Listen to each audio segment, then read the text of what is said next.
ब्रह्मा गुरुर्विष्णुः गुरुर्देवो महेश्वरः गुरु साक्षात् परं ब्रह्म तस्मै श्री गुरवे नमः। तस्मै श्री गुरवे नमः। इस सत्र में हम अवधूत उपनिषद पूरा करेंगे। यह जो प्रसंग है अपने आप को धन्य समझने का, धन्योहम नित्यम स्वात्मानम अंजसा वेद्मि, धन्योहम ब्रह्मानंदो विभाति मे स्पष्टम, धन्योहम सुखम संसारिकम न विच्छेद्य, धन्योहम स्वस्या ज्ञानम पलायितम क्वापि, धन्योहम कर्तव्यम मे न विद्यते इंगित, धन्योहम प्राप्तव्यम सर्वमत्र संपन्नम। 32वां मंत्र, जिसमें कहते हैं कि मैं धन्य हो गया। कारण क्या? कर्तव्यम में नास्ति किंचित। अब मुझे कोई कर्तव्य नहीं बचा है। कर्तव्य किसको होता है? कर्तव्य उसको होता है कि जिसने अपने आप को कर्तृत्वाभिमानी माना है। देखो, यह जो शास्त्र के सिद्धांत है ना, इसमें बहुत सूक्ष्मता से चिंतन करो तो समझ में आता है। कई बार जैसे बड़े लोग जो होते हैं घर से निकलना नहीं चाहते, 24 घंटे बच्चों के सर पर बैठे रहेंगे, तो वो कहेंगे, एक अम्मा ने मुझे कहा था कि आप लोग कहते हो कि बच्चों को संस्कार देने चाहिए, उनको सिखाना चाहिए, तो ये हम कर्तव्य कब तक करते रहेंगे? हमने कहा ये कर्तव्य करने का धंधा एक समय तक ठीक है, उसके बाद उसको त्याग देना चाहिए। नहीं, लेकिन हम तो अपने कर्तव्य पूरा करेंगे। कर्तव्य पूरा करने के नाम पर हम अपने अहंकार की पूजा करते हैं, बाकी कुछ नहीं होता। यदि हमको ये समझ में आए कि हमारा कोई कर्तव्य नहीं, माने हमारा कोई कर्तृत्वाभिमान नहीं, इसलिए जब तक कि हमको इस दुनिया से कुछ चाहिए, कोई संबंध है, रिलेशन है, तभी तब कर्तव्य करते हैं। और उस कर्तव्य में जैसे हम समझो कहते हैं कि हमारा समाज के प्रति कर्तव्य है, तो क्या करेंगे? समाज की सेवा करनी चाहिए। क्या सेवा करेंगे आप? मुझे लगता है यहाँ एक स्कूल खोलनी चाहिए। आपको समाज ने आकर के कहा क्या कि यहाँ स्कूल खोलो? नहीं, फिर आपको ही खुजली हो गई है, समाज के नाम पर स्कूल खोल दिया और कुछ नहीं। ये हमारा जो ऑब्जर्वेशन है पूरी दुनिया में, देखो आप, ये इतना जो कहते हैं ना महात्मा लोग के हमको स्कूल खोलने, आश्रम खोलना है, किसने कहा था आपको? किसी ने नहीं। अपने ही मन में ये आ जाती है खुजली कि नहीं, स्कूल खोलेंगे तो बच्चों को अच्छे संस्कार मिलेंगे। कोई नहीं, वो केवल पैसा कमाने का एक धंधा मात्र हो जाता है। इसलिए यह जो कर्तव्य है, ये केवल अपने अहंकार की पूजा है। अब जिसका अहंकार खत्म हो गया, धन्योहम कर्तव्यम में न विद्यते किंचित, धन्योहम प्राप्तव्यम सर्वमत्र संपन्नम। कर्तव्य नहीं, क्यों नहीं कर्तव्य? क्योंकि मुझे जगत में कुछ भी प्राप्तव्य नहीं है। जो कुछ है एकदम ठीक है, प्रभु इच्छा से चल रहा है। नैव तस्य कृते नार्थः न कृते नेह कश्चन। उसको दुनिया में कुछ करना भी नहीं है और नहीं भी करना कुछ है। माने उसके लिए करना नहीं करना वो दोनों की परे चले गया है, क्योंकि जगत में कुछ प्राप्त करना है, कुछ बचाना है, यह भी नहीं। क्योंकि योगक्षेमम वहाम्यहम, भगवान के प्रति पूर्ण समर्पण हो गया, अपने स्वरूप में निष्ठावान हो गए। कल हम पढ़ रहे थे ना वो शंकरानंद अवधूत की कथा, गणेशानंद अवधूत जी की कथा, कैसे वो मस्त रहते थे। उनकी मस्ती का कारण यही था कि उन्होंने इस कर्तव्य को त्याग दिया था। जब तक के हृदय में कर्तव्य का रोग रहेगा, तभी तक के हमको ये करना है, वो करना है। हमको एक बार कहा था किसी ने, स्वामी जी आप कुछ ना कुछ शुरू कर दो, जैसे स्कूल खोल दो। स्कूल मैं क्यों खोलूं? तो बोले इसलिए कि फिर बच्चों को अच्छा कौन पढ़ाएगा। तो हमने कहा बच्चे किसने पैदा किए? जिन्होंने बच्चे पैदा किए वो अपने बच्चों को देखे। हम क्या चौकीदार हैं उनके? वो बच्चे पैदा करेंगे, हम उनको अच्छे संस्कार दें। संस्कार तुम अपने दो ना।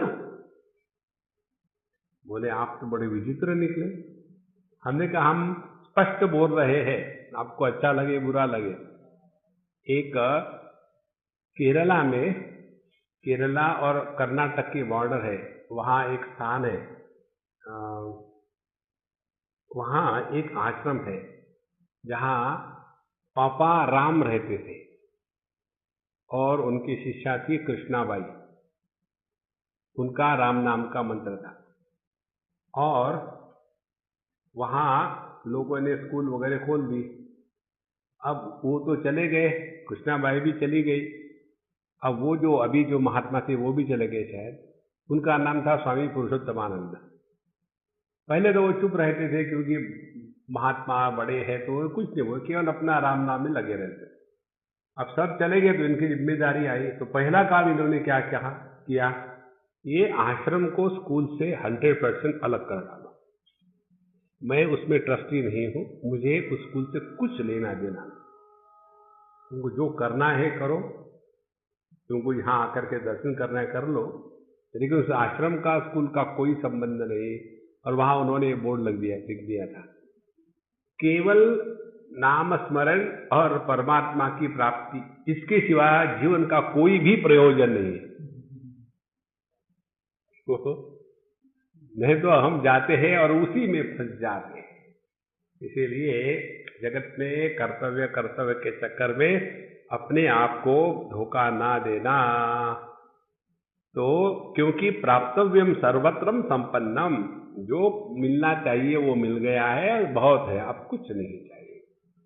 देखो ये जो अलम भाव है ना, अलम माने इनफ, यह जो अलम भाव है यह हृदय में जब प्रकट हो जाता है ना, समझ लेना भगवान की बहुत कृपा हो गई। और ये भाव हमने कई लोगों में देखा है। हमारी जो काम करने वाली जाता, उसमें ये भाव हमने देखा। अरे इतनी छोटी सी लड़की एक छोटा सा काम करती है ट्रस्ट का, उसको तनख्वाह बढ़ाओ तो वो लेती नहीं। कहती समझी नहीं, मुझे इतना बहुत है, मुझे क्या करने पैसे लेकर के, अपने इसमें काम आएगा। देखो यदि समझो कुछ सामान इधर उधर ले जाना है, टैक्सी लेके जाओ, नहीं मैं ट्रेन से चले जाओ, ले जाओगी, कोई थोड़ी बहुत तो उठाना है। ये उसमें जो है कि क्यों, जब ये हो सकता है क्यों पैसे खर्चे करने, ऐसा नहीं कैसे खर्चे करने, स्वयं भी नहीं लेगी वो। तो फिर मैं उसको कभी कभी कुछ गिफ्ट दे देता हूँ, नहीं तो फिर उसको एक बार वहां ले गया था मैं कहीं दूसरे स्थान पर हवाई जहाज में बैठ करके, क्योंकि वो तो वैसे जाएगी नहीं जिंदगी भर कभी। तो मुझे कह रहे थे कि जिंदगी में पहली बार मैंने हमेशा कल्पना होती थी कि हवाई जहाज में कैसा लगता होगा, तो उसको साथ ले गई, इतनी खुश हो गई। देखो यह जो अलम भाव है यही वास्तविक अमीरी है। देखो the real riches are less demand, lesser you demand more rich you are. तो यह प्राप्तव्यम सर्वत्रम संपन्नम, धन्योहम तृप्तिर्मे कोपमा भवे लोके, धन्योहम धन्य धन्य पुनः धन्य, धनाधन कर रहे। नॉर्थ इंडिया में पंजाबियों में एक महात्मा जी है, उनमें शब्दों को तोड़ ताड़ देते हैं। तो धन्य गुरु ये उनका मंत्र है। अब उसका उन्होंने अपभ्रंश कर दिया, धन गुरु धन गुरु धन गुरु। तो धनगर जो है उनका मंत्र हो गया, धन्य का धन हो गया, गुरु का गुरु हो गया। इसलिए गुरबानी कहते हो, गुरुबानी नहीं कहते। तो यह जो है कि अब मेरी ये जो धन्यता है, तृप्ति है, इस पे जगत में किसी की भी उपमा नहीं है, यह अप्रतिम है। जैसे अनंत को कोई उपमा नहीं दी जा सकती। एक कहानी हमने एक बार बताई थी एक बार एक समुद्र में की मछली एक कुएं में जाके बैठी। तो कुएं में एक मेंढक था। तो वो मेंढक पूछने लगा, कौन हो तुम, कहाँ से आई हो? बोले, मैं मछली हूँ और समुद्र से आई हूँ। तो बोले, समुद्र क्या होता है? बोले, पानी ही होता है, मैं पानी की सिवा नहीं रह सकती। तो बोले, कितना पानी होता है समुद्र में? बोले, बहुत होता है। अब ये मेंढक कभी अपने कुएं से बाहर निकला नहीं। उसने अपने छोटे से हाथ, इतना पानी होता है? बोले, नहीं, और ज्यादा होता है। फिर दोनों हाथ, इतना होता है? बोले, नहीं, और ज्यादा होता है। अब वो गुस्सा कर गए, एक लीप मार दी उस फ्रॉग ने, मेंढक ने, यहां से इतना पानी होता है? से नहीं, इससे भी ज्यादा होता है। फिर उसने दीवार से उस दीवार तक इतना पूरा डायग्राम, इतना होता है? बोले, नहीं, इससे भी ज्यादा होता है। फिर बहुत गुस्सा कर रहे थे, कितना होता है? बोले, चलो मेरे साथ। दोनों चले गए समुद्र में। समुद्र में जाने के बाद अब ये मछली पूछती है, कितना पानी है? अब ये जो मेंढक है ना, ये समुद्र की कल्पना भी नहीं कर सकता। इसी प्रकार से हमको ये दुनिया में केवल आनंद कौन से मालूम है? एक तो आलस्य, निद्रा, प्रमाद, ये आनंद मालूम है। दूसरा आनंद हमको क्या मालूम है? विषय इंद्रिय संयोगा जत तद अग्रे अमृतोपमम, विषयों के साथ भोग करके जो आनंद है वो आनंद हमको मालूम है। या तो तीसरा आनंद मालूम है, डिसिप्लिन का, शास्त्रों का अध्ययन करने का, योगा करने का, पवित्रता का, वो आनंद मालूम है। देखो, हमारे संत ज्ञानेश्वर इसका एक उदाहरण देते हैं। कहते हैं, ऐसी कल्पना करो तो उससे भी बढ़कर के ब्रह्मानंद है। तो कौन सी कल्पना है? वो कहते हैं, यदि संपूर्ण विश्व के सभी ज्ञानेंद्रिय एक समय में सभी विषयों का एक साथ यदि अनुभव करे तो कितना आनंद प्रकट होगा? उससे भी कई गुना ब्रह्मानंद है।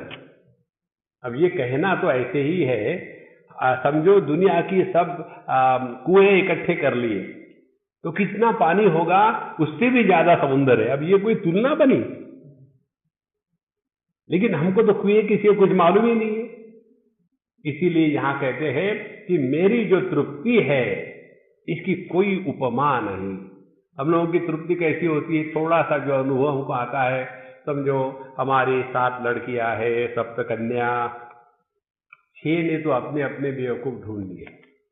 अब ये 7वीं है, ये बड़ी सत्संग करने वाली, अपने को गुड़ी गुड़ी करने वाली।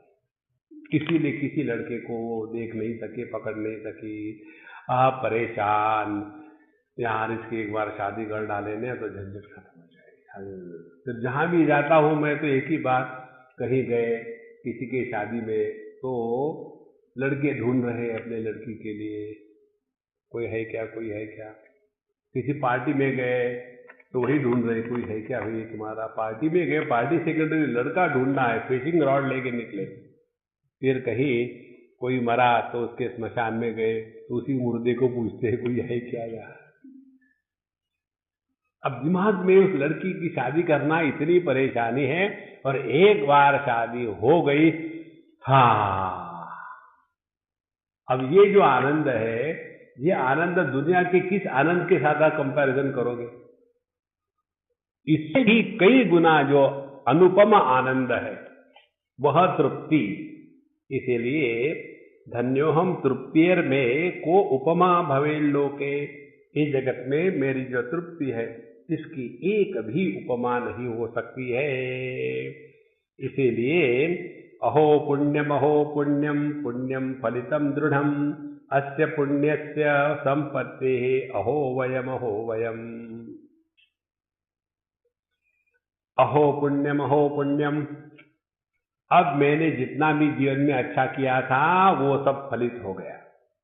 देखो, भाग्य किसको कहते हैं? भगवान की कृपा किसको कहते हैं? ये व्यक्ति पर अवलंबित होता है। जैसे कोई बीमार है तो उसके लिए भगवान की कृपा और भाग्य क्या होगा? योग्य समय में योग्य डॉक्टर, योग्य दवाई आकर के रोग का निवारण हो गया। बड़ा भाग्यवान है यार, योग्य टाइम में डॉक्टर मिला, नहीं तो मर जाता। भाग्य। दूसरा, जिसको नौकरी नहीं मिलती तो उसके लिए भाग्य क्या होगा, भगवान की कृपा क्या होगी? अरे यार, मुझे ऐसे ही मैंने कैजुअली एप्लीकेशन डाल दी, मालूम तो था मिलना कुछ है नहीं, पता नहीं कैसे मिल गई, बस भगवान की कृपा से ही हो सकता है। जिसको नौकरी नहीं मिली उसको नौकरी मिल गई तो भगवान की कृपा हो गई। जिसकी शादी नहीं हो रही है उसकी शादी हो गई तो भगवान की कृपा हो गई। माने भगवान की कृपा किसको कहते हैं हम? अपनी जरूरत पूरी हो गई तो भगवान की कृपा हो गई। इसीलिए भगवान की कृपा का अर्थ व्यक्तिगत अलग अलग होता है, और जो साधक है उसके लिए भगवान की कृपा किसको कहते हैं? भगवान की कृपा माने हृदय में वैराग्य प्रकट हो गया। अब जगत के किसी भी वस्तु व्यक्ति के प्रति मन आकर्षित नहीं होता। हमको एक सज्जन ने पूछा, स्वामी जी आपको ऐसा क्या अनुभव है, ये बताइए कि जिसको लेकर के आप समझते हो कि भगवान की बड़ी कृपा हो गई आप पर। हमने कहा देखो, हमारा एक अनुभव है जिसको हम भगवान की कृपा समझते हैं। कौन सी? कोई भी फल सामने हो, कोई भी मिठाई सामने हो, तो भी हमारे मन में उसको खाने की एक बार भी इच्छा नहीं होती। बोले ये कैसी विचित्र है आपकी कृपा। हमने कहा देखो, यदि वस्तु को लेकर के मन में ये इच्छा हो जाती है तो अभी हमने त्याग नहीं किया है। वैराग्य का तात्पर्य वस्तु उपलब्ध हो, वस्तु भोगने का सामर्थ्य हो, क्षमता हो, स्वातंत्र्य हो, और हम वस्तु भोग सके जब चाहे। फिर भी यदि हमारे अंतःकरण में भोग का एक भी संकल्प नहीं उठता, तब समझ लेना भगवान की कृपा हो गई। यहां कहते हैं कि अहो पुण्यम फलितम फलितम दृढ़म। अब मेरा जितना भी सत्कर्म था, पुण्य था, वो फलित हो गया। कैसे? इसी के कारण आज मैं जो हूं वो हूं। माने यहां उन्होंने क्या स्पष्ट बात कही है? अवधूत का जीवन माने स्वच्छंदता का नहीं, उन्होंने भी अपने जीवन में बड़ी तपस्या करी है। देखो, जब हम देखते हैं अवधूतों के जीवन में कोई नियम नहीं होते, कैसे भी रहेंगे, ये बहुत आसान है देखना, लेकिन इस स्थिति पर पहुंचना बहुत कठिन है। और ये इसीलिए उन्होंने काफी तपस्या करी और जीवन अच्छा बनाया, और उसी के कारण उस संपत्ति है अहो वयम, जो भी कम हम कुछ है, ये इस सत्कर्मों का ही फल है। अहो ज्ञानम अहो सुखम अहो शास्त्रम अहो गुरु। अब ये चार साधक के जीवन में आते हैं। पहले अहो ज्ञानम, धन्य है वह ज्ञान जिस ज्ञान के कारण हमने अपने आप को इस भौतिक जगत से निवृत्त कर लिया। आत्मज्ञान ही ऐसा ज्ञान है, एक बार जिसकी चटक लग जाए तो फिर भौतिक जगत में मन आकर्षित नहीं होता। फिर भौतिक जगत में भी जाएंगे, वहां भी वही नजर आएगा। जैसे हमारे तुलसीदास जी कहते हैं ना कि लोभी ही प्रिय जिमी दाम। लोभी व्यक्ति को हर स्थान में जाकर के पैसे के सिवा दूसरा कोई नजर आता ही नहीं। यदि उतरे जाएगा, समझो गोवा में एक हमारी फ्रेंड है, गोवा गई, तो वहां जाने के बाद वैकेशन के लिए गए अपने बच्चों के साथ। वहां जाने के बाद मुझे फोन किया, स्वामी जी यहाँ समुद्र के किनारे यदि ओल्ड स्टाइल की पोर्तुगीज कोई बिल्डिंग मिले और यहाँ यदि कोई स्पा हेल्थ क्लब खोल दे तो बहुत चलेगा। तो मैंने उसको कहा कि तुम वहां गई हो बच्चों के साथ वैकेशन करने के लिए कि पैसे इन्वेस्ट करने का स्थान देखने के लिए गई हो? देखो, जिसके मन में पैसा बैठा है ना, वो कहीं भी जाएगा तो विचार उसके वैसे ही चलेंगे। इसी प्रकार से जो तत्व चिंतन में लगा है उसको हर जगह में वही तत्व नजर आएगा और कुछ नजर नहीं आएगा। उदाहरण जो होते हैं ना, उदाहरण पुस्तकों से नहीं आते हैं। किसी भी वस्तु को लेकर के आपका मन किस प्रकार से इंटरैक्ट करता है, इसके अनुसार उदाहरण जन्म लेते हैं। उदाहरण माने कोई पुस्तक नहीं होती, अपना जीवन ही उदाहरण है। इसलिए जितनी सूक्ष्मता से हमारा चिंतन चलेगा उतना हमारा ज्ञान सूक्ष्म होगा। और फिर यह स्पष्ट बात हो जाती है कि जैसे जैसे चश्मे के पीछे आंखें होती है तभी ज्ञान होता है, जैसे आंखों के पीछे मन होता है तभी ज्ञान होता है, उसी प्रकार से मन के पीछे जो चेतन सत्ता है वो होगी तभी ज्ञान होगा। एक क्षण में हम अपने स्वरूप में जाके बैठे, एक क्षण। क्योंकि यह जो अंतर है, अब मुझे ये बताओ ये कितना अंतर होगा? रूप रंग से दृष्टि, दृष्टि से मन और मन से चैतन्य, कितना अंतर है? और ये अंतर क्रॉस करने के लिए कितना टाइम लगेगा? देखो, जब ये बात समझ में आ जाती है ना, तो पता नहीं कितने दिन तक मुझे साधना करनी पड़ेगी। हमने देखा लोग कितने दिनों से मेडिटेशन कर रहे हैं लेकिन कुछ नहीं हो रहा है। तो फिर अभी आपकी ज्ञान दृष्टि खुली नहीं है, अभी मैकेनिकली चल रहा है। देखो, शास्त्रों में एक खेचरी मुद्रा आती है, आपने नाम सुना होगा। खेचरी मुद्रा का अर्थ अपने अपने ज्ञान के अनुसार लोग भिन्न भिन्न करते हैं। ख माने आकाश, खे माने आकाश में, चरी माने चलना। तो खेचरी मुद्रा का अर्थ क्या हो गया? जिनकी खेचरी मुद्रा सिद्ध हो जाती है वो आकाश में मच्छरों के जैसे जा सकते हैं। खेचरी मुद्रा, क्योंकि उन्हें ख का अर्थ यह भूताकाश किया है। और जिन्होंने आकाश का अर्थ चित्ताकाश किया है उनके लिए खेचरी मुद्रा का अर्थ होगा। खेचरी मुद्रा जिनकी सिद्ध हो गई है वो बैठे रहेंगे यहीं, लेकिन पूर्ण विश्व का भ्रमण करके आएंगे। उनके लिए खेचरी मुद्रा का वो अर्थ। और जिन्होंने ख का अर्थ चिदाकाश किया है, तो चिदाकाश करने के बाद फिर खेचरी मुद्रा का अर्थ क्या होगा कि जिसमें जागृत स्वप्न सुषुप्ति समाधि ये बादल आते जाते हैं, लेकिन यह जो शुद्ध चेतन चिदाकाश है इसमें कोई भी हानि नहीं होती।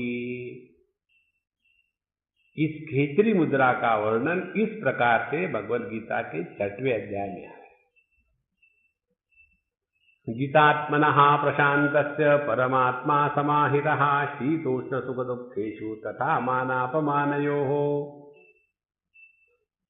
शीत उष्ण सुख दुख ये मन में आने वाले विकार है। तो ये शीत उष्ण सुख दुख मन में आने वाले विकारों के द्वारा जिसके मन का संतुलन बिगड़ता नहीं, माने जिसका चित्ताकाश कलुषित नहीं होता, और मानापमानयो मान अपमान जिसका होता है मैं का होता है, जागृत पुरुष का होता है, पति पत्नी का होता है, तो जो मान अपमान के द्वारा भी प्रभावित नहीं होता, माने जो चिदाकाश में जाके बैठा है। तो जो चित्ताकाश और चिदाकाश में जाके बैठा है उसी की खेचरी मुद्रा वास्तविक सिद्ध हो गई है। या आकाश में उड़ना मच्छरों के जैसा ये नहीं हो सकती खेचरी मुद्रा। ऐसा नहीं कि ये होता नहीं, होता है, लेकिन वो जीवन का लक्ष्य नहीं हो सकता। देखो संतो, इसीलिए योग शास्त्र में स्पष्ट कहते हैं कि ये जो सिद्धियां प्रकट होती है इससे अपने आप को बचाना बहुत कठिन है। सभी सभी सिद्धियां जो है ये भगवान की माया का चक्कर है, इसमें कोई फंसा कि हो गया सत्यानाश। देखो संतो, इसीलिए कहते हैं अहो ज्ञानम, अहो ज्ञानम। यह जो ज्ञान हमको प्राप्त हो गया है, इसके कारण अब हम ये द्वैत के प्रपंच से उपरत हो गए हैं। और अहो सुखम, अहो सुखम, अब हमारा सुख भी यह तामसिक, राजसिक, सात्विक सुख नहीं है। देखो, तामसिक सुख होता है आलस्य, निद्रा, प्रमाद का, राजसिक होता है इंद्रियों के साथ भोग करने का, और सात्विक सुख होता है अभ्यास का। जिन लोगों का अभ्यास होता है ना, जैसे सुबह उठ करके मॉर्निंग वॉक को जाना, रोज जाएंगे, बारिश हो कुछ भी, नियम से जाना माने जाना, उनको उसमें इतना आनंद होता है। यदि किसी ने कह दिया कैजुअली कि ये जो है ना गुप्ता जी रोज सुबह में वॉक को जाते, उन्होंने सुन लिया तो उनकी जिंदगी बन गई। आहा, क्योंकि मैं इतने नियम से चल रहा हूं। देखो, इसलिए कोई भी अभ्यास का जो सुख है, वह सुख हमेशा तभी तक रहेगा जब तक कि अभ्यास संभव है। जहां अभ्यास टूट गया किसी कारण से, तो आदमी दुखी होने लग जाता है। हमको याद है, हम हमेशा कभी भी नहीं किए, कभी कभी करते हैं, भगवान की इच्छा होती है तब हम थोड़ा बहुत योगासन कर लेते हैं 5-10 मिनट के लिए, और उसमें भी केवल हड्डियों को सीधा करना, बाकी कुछ नहीं, जॉइंट्स को। तो जब करते हैं तो बड़ा अच्छा लगता है, और अच्छा लगता है तो बड़ा नियम शुरू हो जाता है हमारा। और जैसे नियम का सुख हमको होने लग गया, हम कहते हैं अरे महाराज फंस रहे क्या, फिर हम बंद कर देते हैं। बंद कर देने के बाद फिर अपने मन को देखते हैं, अब देखो बलिराम नहीं, लेकिन वो करने से अच्छा ही रहता है ना, you feel good and all that, माने फिर अभ्यास का सुख हो गया। तो अपना जो ब्रह्मानंद है, यह ना तो तामसिक है, राजसिक है, सात्विक है, इसीलिए अहो सुखम। और कहते अहो शास्त्रम, अहो शास्त्रम। तो यह ज्ञान और सुख, ज्ञान और सुख का तात्पर्य क्या हो गया? चिदानंद। चित माने ज्ञान, आनंद सुख। यह जो चिदानंद है ये कहां से प्राप्त हुआ? अहो शास्त्रम, अहो शास्त्रम। इसके लिए केवल शास्त्र मात्र प्रमाण है। और शास्त्र का तात्पर्य स्पष्ट रूप से कहा जाए तो उपनिषद। देखो, नहीं तो हम कॉम्प्रोमाइज करने के लिए कह देते हैं सभी शास्त्र सभी धर्मों के नहीं, इट कैन नॉट बी, क्योंकि उपनिषदों में ही केवल सभी के परे चले गए हैं। ये नहीं कहा कि केवल हिंदुओं के लिए है या कोई कृष्ण पर विश्वास रखेगा तो, बिल्कुल नहीं। अपने स्वरूप में निष्ठा प्राप्त करनी है और यह ज्ञान केवल उपनिषदों में रहता है। इसीलिए अहो शास्त्रम, अहो शास्त्रम। यदि शास्त्रों के प्रति हमारे अंतःकरण में आदर, सत्कार, सम्मान नहीं होगा तो हम कभी भी शास्त्रों का अध्ययन नहीं कर पाएंगे। और जो शास्त्रों को छोड़ करके मैं बताता हूं वो करो ऐसे बताते हैं, उनसे आप थोड़े बच के रहना चाहिए, क्योंकि शास्त्र ही जीवन का अंतिम दिया है। जब तो हम अपने मर्जी से करेंगे तो हरेक का ब्रह्म अपने ब्रांड का होगा। तो हमारा बंगाली ब्राह्मण है, हमारा गुजराती ब्राह्मण है, हमारा पंजाबी ब्राह्मण है, ऐसा होगा। इसलिए अहो शास्त्रम, अहो शास्त्रम एंड अहो गुरुर, अहो गुरु। और गुरु महाराज जिनके उपकार से, जिनके कारण हमको यह ज्ञान प्राप्त हो जाता है, यह ब्रह्मानंद प्राप्त हो जाता है। श्वेताश्वतर उपनिषद का आखिरी मंत्र है, यस्य देवे परा भक्ति यथा देवे तथा गुरौ तस्यैते कथिता ह्यर्था प्रकाशन्ते महात्मनः। जैसे हमारी भगवान के प्रति भक्ति होती है वैसे ही गुरु के प्रति होवे। तब ये शब्द जो है शास्त्रों के, ये अपना अर्थ स्वयं प्रकट करते हैं। शास्त्रों के अर्थों, शब्दों का अर्थ विद्यार्थी के बुद्धि के कारण प्रकट नहीं होता, ये तो भगवान की, गुरु की कृपा के कारण प्रकट होता है। इसीलिए अब सवाल ये आता है गुरु कौन है? इस गुरु तत्व को ठीक से समझ लेना पहली महत्व की बात। एक बार एक अम्मा ने हमको पूछा, अभी रिसेंटली बात है, 1 साल भी हो गया, कि स्वामी जी आपको तो पता है अमुक अमुक महाराज, हमने आपके पास उनकी जिक्र करे थी, हमने कहा थी, फिर क्या हो गया? अब उनके बारे में सब उल्टी सीधी बातें पेपर में सब दुनिया में आ रही है, फिर क्या हो गया? अब हम तो एकदम टूट गए। हमने उनको गुरु मान लिया था और आपने कहा ठीक है तो हमने उनको गुरु कर लिया था, अब तो हम लूट गए, हम क्या करें, हमारा तो मन ही टूट गया। हमने कहा माँ, सीधी बात यह है कि जिसने आपको अच्छा लगा कि उनके कारण आपका उद्धार हो रहा है, वो बाहर थे कि तुम्हारे हृदय में थे? हृदय में थे। तो जो गुरु हृदय में रहता है वही असली गुरु है। बाहर रहने वाला व्यक्तित्व गुरु नहीं होता। व्यक्तित्व तो केवल एक मोबाइल फोन के जैसा है, उसके माध्यम से प्रकट हो रहा है। देखो, इसीलिए जो मंत्र आता है ना, गुरु ब्रह्मा गुरु विष्णु गुरु देवो महेश्वरः, इसका मतलब गुरु ब्रह्मा नहीं है, ब्रह्मा जी ही गुरु के रूप में प्रकट होते हैं, विष्णु ही गुरु के रूप में प्रकट होते हैं और शिव जी गुरु के रूप में प्रकट होते हैं, और परमात्मा ही असली गुरु है। गुरुरेव परम ब्रह्म, सो परम ब्रह्म एव गुरु, ऐसा उसका तात्पर्य है। इसीलिए अब देखो गुरु कहाँ बैठा है, तो गुरु है हमारे हृदय में, जिसको कहते हैं सीखने की और अपने को बदलने की क्षमता। उस क्षमता को कहते हैं गुरु तत्व। भगवान श्री कृष्ण, भले आप योगेश्वर कहो उनको, दुर्योधन को, दुशासन को, धृतराष्ट्र को कुछ नहीं करते। देखो, तो गुरु शिष्य के नाते में यह जो शिष्य है उसकी काबिलियत महत्व की है। और फिर गुरु कौन हो गया?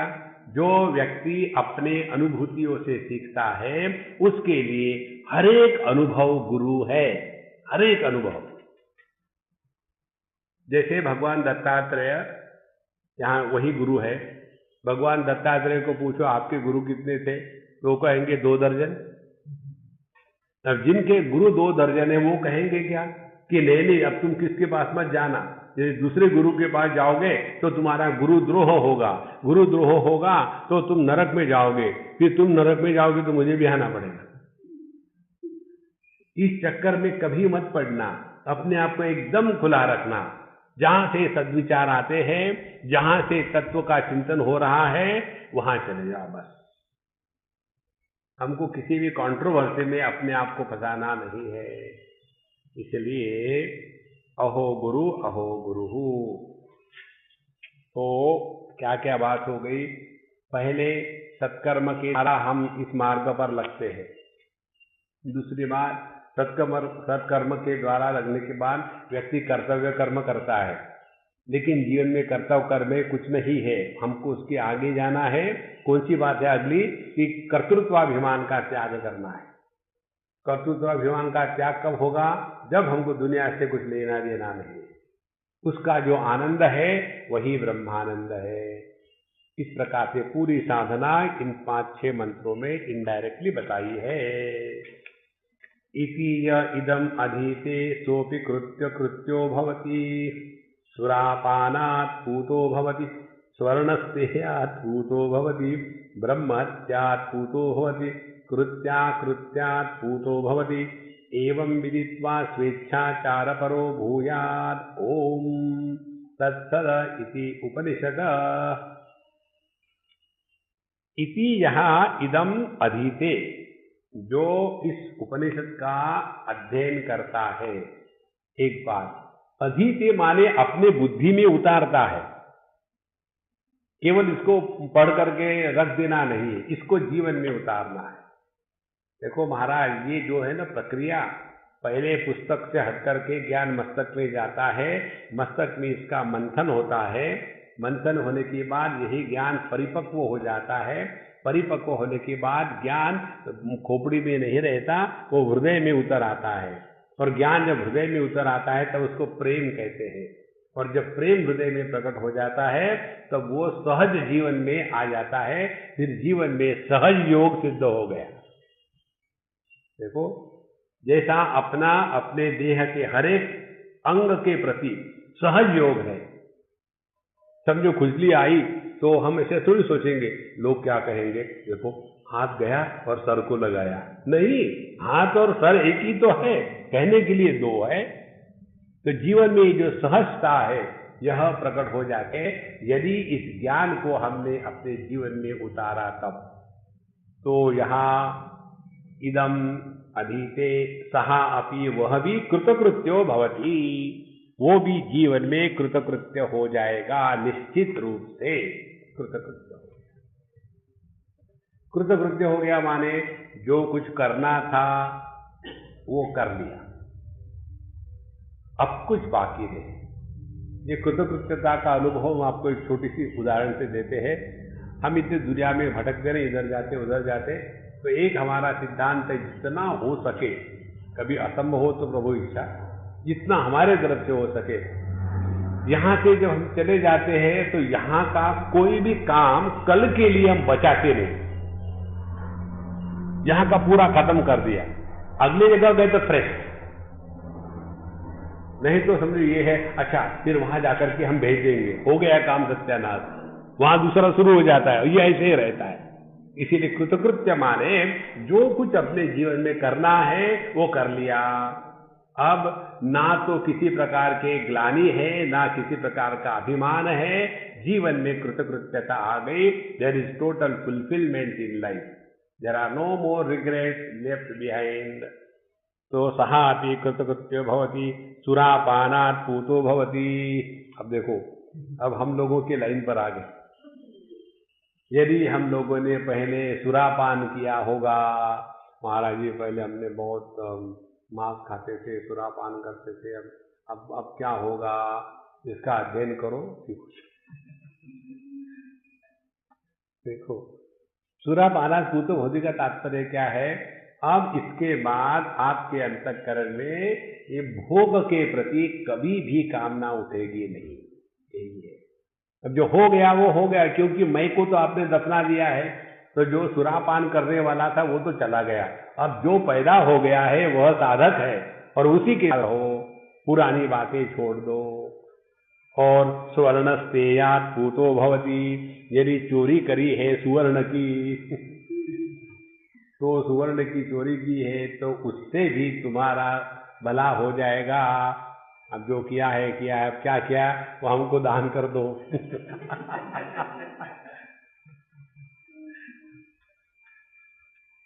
आपको कुछ नहीं होगा, नहीं हम तो ये पढ़ रहे हैं ना, आपको कुछ नहीं होगा। तो ये जो बातें होती है ना, ये इसको कहते हैं फलश्रुति। फलश्रुति इसलिए देते हैं कि किसी ना किसी प्रकार से व्यक्ति इसमें लग तो जाए, इसमें भले कितना भी सूक्ष्म तत्व बताया हो, लेकिन सुनने वाला उतना सूक्ष्म है क्या? उसको तो यही लगता है लेकिन मैंने तो बड़ा पाप किया था, उसका क्या होगा। इतना पूरा सुनने के पश्चात वही प्रश्न जब हमको लोग पूछते हैं, स्वामी जी आप हमको बताइए हम साधना क्या करें, तो क्या हमने क्या लेक्चर में क्या सिनेमा की कहानी बताई थी हमने, साधना क्या करें। देखो, इसको 25 बार सुनो, अपने आप प्रकट हो जाएगी साधना क्या करनी है। इसके लिए हम आपको एक उदाहरण देते हैं। आपने देखा होगा आपके घर में छोटा बच्चा जब चलना सीखता है, उसने कभी जाके मां से पूछा क्या, मम्मी मम्मी जब तुम छोटी थी तब तुमने कैसा चलना सीखा था। एक दूसरी बात, जब वो चलना सीखता है पहला कदम लेता है नीचे गिर जाता है, नीचे जब गिर जाता है तो वो कहेगा क्या, नहीं बाबा मैं गिरता हूं, मेरे से नहीं होगा, मैं नहीं चलूंगा। तो जिंदगी भर सांप के जैसा रेंगता रहेगा वो, लेकिन वो ही डजंट गिव अप। तो ये दो बातें बच्चों से सीखनी है। जैसे बच्चा 10 बार गिर जाए फिर भी चलना सीख ही लेता है, इसी प्रकार से जैसे बच्चा कैसे चलना, अपनी अपनी टेक्निक अलग होती है हर एक बच्चे की। कोई बच्चा बैठ करके घिसते घिसते चलता है, कोई घुटनों के बलता है, कोई दीवार को हाथ लगा के खड़ा होता है, कोई मम्मी की साड़ी पकड़ के खड़ा होता है, अपने अपने टेक्निक है। इसी प्रकार से साधना में हर एक साधक को, ध्यान के लिए हर एक ध्यानी को अपने अपने टेक्निक ढूंढ के निकालने हैं। मन को कैसे कंट्रोल करें? मन आपका है कि किसी और का है? करो अपने मन को कंट्रोल, देखो तब जाकर के साधना होती है। नहीं तो हर चीज को लेकर के, अभी जो एक लड़का मुझे मिलने आया था मुंबई में, पहले तो उसने मुझे परेशान किया, continuous email phone, SMS email phone SMS। फिर मैंने कहा वहां आकर के मिलो, अभी बंद करो ये सब। फिर शुरू कर दिया, स्वामी मैंने देखो कुछ मत बताओ, तुमने बहुत लिख दिया मुझे ऑलरेडी, छोटी छोटी बातें, और वो मौज में रहो, ये सीडी ले लो और सुनो उनको।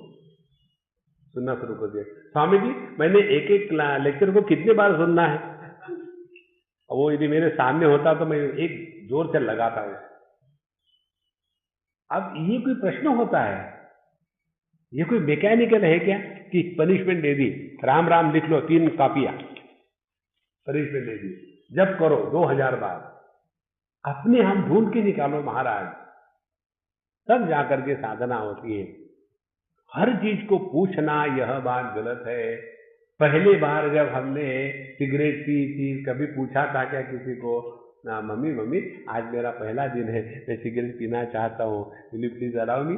पूछा था? उस समय तो जाके अपने छुप के पी ली थे। साधना छुप छुप के शुरू करो महाराज, पब्लिक को पूछने से नहीं होती। नारायण। इसीलिए स्वर्णस्तेयात् पूतो भवति, चोरी करी है तो उससे भी पवित्र हो जाओगे, क्योंकि अब चोरी नहीं करोगे, और जो हो गया है प्रभु को अर्पण कर दो। ब्रह्म हत्यात् पूतो भवति, ये जो पाप है ना, ये हायर डिग्री के पाप है। पहले सुरापान, उसके बाद सुवर्ण की चोरी, तीसरा ब्रह्म हत्या, माने किसी ज्ञानी का, सत्पुरुष का, समझदार लोगों का, इनकी किसी ने हत्या करी है तो उससे भी पवित्र हो जाते हैं। जैसे हमारे वाल्मीकि जी महर्षि, पहले उन्होंने अनेक हत्याएं करी, लेकिन जब इस मार्ग पर लग गए तो सब कुछ शांत हो गया। और आगे कहते कृत्या कृत्यात् पूतो भवति, कृत्य और अकृत्य, जो करना चाहिए था वो नहीं किया, और जो नहीं करना चाहिए था वो किया, उसके कारण जो हम अपने अंतःकरण पर बोझा ढोते हैं, उससे तुम अपने आप को मुक्त कर लोगे। कृत्या कृत्यात् पूतो भवति एवं विदित्वा स्वेच्छाचार परः भूयात्। इस प्रकार से समझ करके, स्वेच्छाचार परो भूयात् माने इस प्रकार समझ करके अपने जीवन को स्वयं जियो। अब किसके पास ना कुछ जाना है ना पूछना है, अपने आप में लगे रहो मुन्ना भाई। साधना अंदर से प्रकट होती है, बाहर से एक हद तक ठीक है। अब जैसे देखो, आप बच्चों को पढ़ाते हैं ABCD शब्द, उसके बाद वोकैबुलरी, व्याकरण, लेकिन अपने विचारों को कैसे प्रकट करना और किस प्रकार से सुंदर सुंदर विचारों को उसी भाषा के द्वारा प्रकट करना, ये किसी कॉलेज स्कूल में नहीं पढ़ाते, ये तो अंदर से प्रकट होता है। तो उस कॉलेज स्कूल में क्या पढ़ाया? केवल ABCD कैसी है, शब्द कैसे लिखे जाते हैं, तो उनके क्या क्या एक दूसरे के साथ संबंध है, कैसा वाक्य बनाते हैं, कैसा एक्टिव वैसे पैसिव वैसे, वो पढ़ाएंगे। लेकिन बढ़िया के बढ़िया उसमें से नॉवेल निकल रहे हैं, तत्व चिंतन निकल रहा है, ये पुस्तकों से नहीं आता, ये तो अंदर से ही आता है। इसी प्रकार से स्वेच्छाचार परो भूयात् ओम सत इति उपनिषद, इस प्रकार से यह सत्य ही उपनिषद है, यही सत्य है, इसको पकड़ के रखो। इस प्रकार से यह अवधूत उपनिषद हम लोगों ने पूरा किया। एक बार हम इसको पढ़ते हैं, आपको कभी इच्छा हो तो पढ़ते रहना। ओम सहनाववतु सहनौ भुनक्तु सह वीर्यं करवावहै तेजस्विनावधीतमस्तु मा विद्विषावहै। ओम शांति शांति शांति। अतः सांस्कृतिः भगवन्तम् अवधूतं दत्तात्रेयं परिसमेत्य पप्रच्छ भगवन् को अवधूतः तस्य का स्थितिः किं लक्ष्म किं संसरणमिति तदं होवाच। भगवो दत्तात्रेयः परमकारुणिकः अक्षरत्वात् वरेण्यत्वात् धूतसंसारबन्धनात् तत्त्वमस्यादिलक्ष्यत्वात् अवधूत इतीर्यते।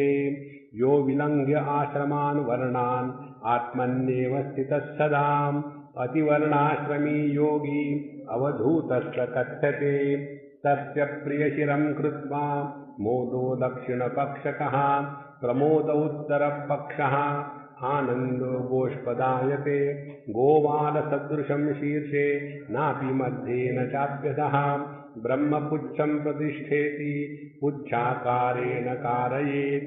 एवं चतुष्पदं कृत्वा ते यान्ति परमां पदं न कर्मणा न प्रजया धनेन त्यागेनैके अमृतत्वमानशु स्वैरं स्वैरविहरणं तत्संसरणं सांबरा वा दिगम्बरा वा न तेषां धर्माधर्मो न मेध्यामिति सदा सांग्रहेण्य इष्ट अश्वमेध अन्तर्यागं यजते स महामखो महायोगः। कृष्णमेतच्चित्रं कर्म स्वैरं न विगायेत् तन्महाव्रतं न स मूढवल्लिप्यते। यथा रवि सर्वरसान् प्रभुङ्क्ते हुताशनश्चापि सर्वभक्षः तथैव योगी विषयान् प्रभुङ्क्ते न लिप्यते पुण्यपापैः शुद्धः।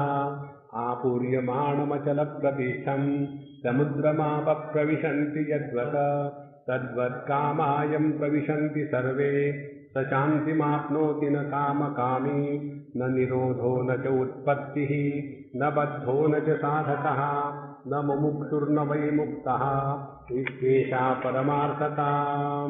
ऐहिकामुष्मिकव्रातसिद्धे मुक्ते च सिद्धये बहुकृत्यं पुरा स्यान्मे तत्सर्वमधुना कृतं तदेव कृतकृत्यत्वं प्रतियोगी पुरस्सरं दुःखिनो ज्ञातं सरन्तु कामं पुत्राद्यपेक्षया परमानन्दपूर्णोऽहं संसरामि किमिच्छया अनुतिष्ठन्ति कर्माणि परलोकय्यासवः सर्वलोकात्मकः कस्मात् अनुतिष्ठामि किं कथं व्याचक्षतां ते शास्त्राणि वेदानध्यापयन्तु वा येत्राधिकारिणो मे तु नाधिकारो अक्रियत्वतः निद्राभिक्षे स्नानशौचे नेच्छामि च करोमि च द्रष्टारश्चेत् कल्पयन्तु किं मे स्यात् अन्यकल्पनात् गुञ्जापुञ्जादिदैह्येत नान्यारोपितवह्निना नान्यारोपितसंसार धर्मानेवमहं भजे।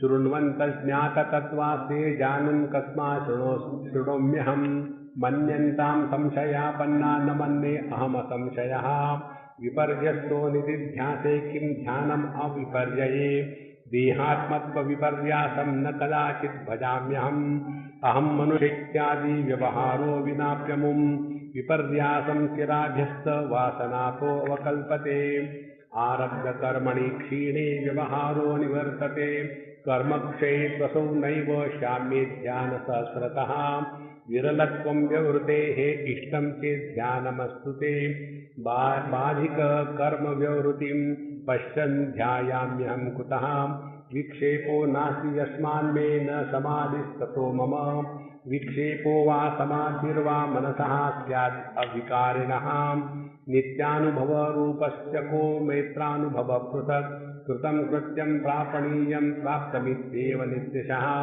व्यवहारो लौकिको वा शास्त्रीयो वान्यथापि वा मम कर्तारुलेपस्य यथारब्धं प्रवर्तताम् अथवा कृतकृत्योऽपि लोकानुग्रहकाम्यया शास्त्रीयेणैव मार्गेण वर्तेऽहं मम का क्षतिः। देवार्चनस्नानशौचभिक्षादौ वर्ततां वपुः। तारं जपतु वा वाक् तद्वत् पठतु आम्नाय मस्तकम्। विष्णुं ध्यायतु धीर्यद्वा ब्रह्मानन्दे विलीयताम्। साक्ष्यहं किञ्चिदप्यत्र न कुर्वे नापि कारये। कृतकृत्यातया तृप्त प्राप्ततया पुनः। तृप्पन्नेवं स्वमनसा मन्यते सौ निरन्तरम्। धन्योऽहं नित्यं स्वात्मनाम् अंजसा वेद्मि। धन्योऽहं ब्रह्मानन्दो विभाति मे स्पष्टम्। धन्योऽहं दुःखं संसारिकं न विच्छेद्य। धन्योऽहं स्वस्याज्ञानपलायितं क्वापि। धन्योऽहं कर्तव्यं मे न विद्यते किञ्चित्। धन्योऽहं प्राप्तव्यं सर्वमत्रहं पन्नम्। धन्योऽहं तृप्तिर्मे कोपमा भवेल्लोके। धन्यो धन्य पुनर्धन्यः। अहो पुण्यं फलितं दृढम्। अस्य पुण्यस्य सम्पदे अहो वयम्। अहो ज्ञानम् अहो सुखम्। अहो शास्त्रम् अहो गुरुः। इति य इदम् अधीते सोऽपि कृतकृत्यो भवति। सुरापानात् पूतो भवति। स्वर्णस्तेयात् पूतो भवति। ब्रह्महत्यात् पूतो भवति।